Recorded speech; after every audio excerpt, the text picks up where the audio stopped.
congratulações. Estão abertas as inscrições por meio do dispositivo eletrônico para as vereadoras e vereadores que desejarem fazer o uso da palavra. Com a palavra, a vereadora Estela Balardim.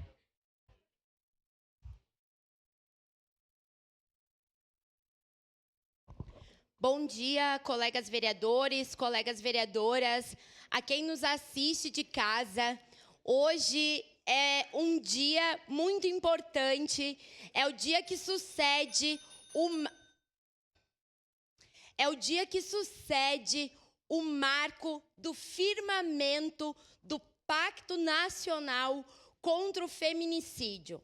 Um pacto firmado entre homens e mulheres. E eu acho que a força dessa campanha é de mostrar que essa luta, ela foi uma luta sempre nossa, sempre das mulheres, pela vida das mulheres. E agora é um chamado nacional para que essa luta seja de todos e todas. E que todos e todas estejam juntos contra as violências, contra as coisas que levam ao feminicídio, para que a gente, de fato, tenha na nossa sociedade o feminicídio zero. Muito obrigada. Próximo inscrito, vereadora Sandra Boneto. Bom dia, presidente. Bom dia, colegas vereadores. Hoje eu tenho vários convites para fazer para todos vocês e para quem não está em casa nos acompanhando. Então, hoje à noite, nós temos o Cinema de Verão em Forqueta, às 20 horas, com o filme Dois Filhos de Francisco.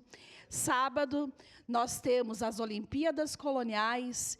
E depois, às 18h30, no Paisagem Eventos, a gente tem a reinauguração do Museu da Uva e do Vinho Primo Slomp. Então, a gente deixa o convite para toda a comunidade caxiense para que se faça presente nesses eventos culturais da nossa cidade, porque a nossa cidade também tem cultura, porque a gente tem promotores culturais que sempre estão buscando inovações e trazendo para nós filmes e tudo que a gente possa fazer para consumir cultura. Muito obrigada e era isso.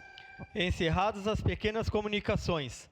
Momento em que também se encerram as inscrições para o espaço do pequeno expediente.